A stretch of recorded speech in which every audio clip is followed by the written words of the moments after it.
India کی ایک Microsoft اے آئی کی ٹاپ کی انجینئر ہے جس کی سیلری کروڑوں میں.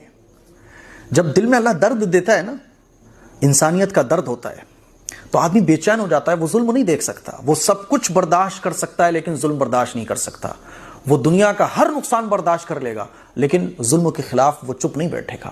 ہمارے انڈیا کی ایک غیر مسلم خاتون جس کا نام ہے وانیا اگروال، مائکروسافٹ کی جو ہے نا وہ 50 سال ہونے پر سیلیبریشن چل رہا ہے. امریکہ میں ایک لائیو پروگرام چل رہا تھا جس میں بل گیٹ جو مائکروسافٹ کا آنر ہے، فاؤنڈر ہے، وہ بھی وہاں موجود تھا اور بڑے بڑے لوگ موجود تھے. وانیا اگروال نے سب کے سامنے کھڑے ہو کر یہ بات کہی کہ تم پر شرم آنا چاہیے، تم سب منافق ہو، تم سب بے غیرت ہو. غزہ کے اندر جو 50,000 لوگ مارے گئے نا، اس میں مائکروسافٹ اے آئی کا استعمال ہوا ہے. اسی لیے میں اس جاب کو چھوڑتی ہوں، میں لات مارتی ہوں ایسی جاب پر. اور وانیا اگروال نے کروڑوں کی جاب پر لات مار دی. ایسے ہوتے ہیں شیر دل لوگ. اور ایک ہم مسلمان ہیں کہ ہم سے مظلوم فلسطینیوں کی حمایت میں جو سب سے چھوٹا کام ہے کہ اسرائیلی پروڈکٹس کا بائیکاٹ، وہ تک نہیں ہو پا رہا ہے.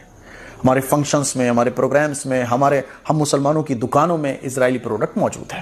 باقاعدہ بعض لوگ تو ترک دیتے ہیں، مفتی صاحب ایک کولڈ ڈرنک سے کیا ہونے والا ہے. کچھ دن پہلے میں ایک پروگرام میں گیا ہوا تھا تو وہاں یہ کولڈ ڈرنک آ گئی، تو میں نے کہا بھائی اس کو ہٹاؤ برائے مہربانی، اس کو میں نہیں پیوں گا. تو وہ صاحب کہنے لگے ایک کولڈ ڈرنک سے کیا ہونے والا ہے. ارے بھیا، ایک کولڈ ڈرنک سے کچھ ہو نہ ہو، کچھ غیرت بھی ہوتی ہے نا یار، کچھ شرم بھی آنکھوں میں ہوتی ہے نا، کچھ غصے اور غم کا اظہار بھی ہوتا ہے نا. تو بے غیرت ہو گئے ہم لوگ، ہمارے اندر کی غیرت ہی ختم ہو گئی. تبھی تو یہ بات آتی ہے ایک کولڈ ڈرنک سے کیا ہونے والا ہے. 1 کروڑ مسلمانوں نے اگر اسرائیلی پروڈکٹس کا بائیکاٹ کیا اور اگر ایک مسلمان سے 1 روپے کا بھی نفع اس کو ہو رہا ہے نا، تو 1 کروڑ روپے کا نقصان ہوا. ٹھیک ہے، اس پہ کوئی فرق پڑے نہ پڑے لیکن فرق پڑتا ہے. یاد رکھو، فرق پڑتا ہے. جب مسلمانوں کی کروڑوں کی آبادی بائیکاٹ کرتی ہے تو فرق پڑتا ہے. بائیکاٹ سے بڑے بڑے لوگ جھک جاتے ہیں، لیکن میں مانتا ہوں چلو فرق نہ بھی پڑے، اللہ کے یہاں جواب کیا دو گے.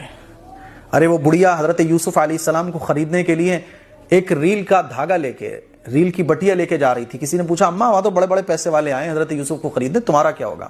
تو کہنے لگی کم از کم خریداروں میں میرا شمار ہو جائے گا. آخرت کے میدان میں جب اللہ اعلان لگائے گا تو میں کہہ سکوں گی کہ میں بھی حضرت یوسف کے خریداروں میں تھی.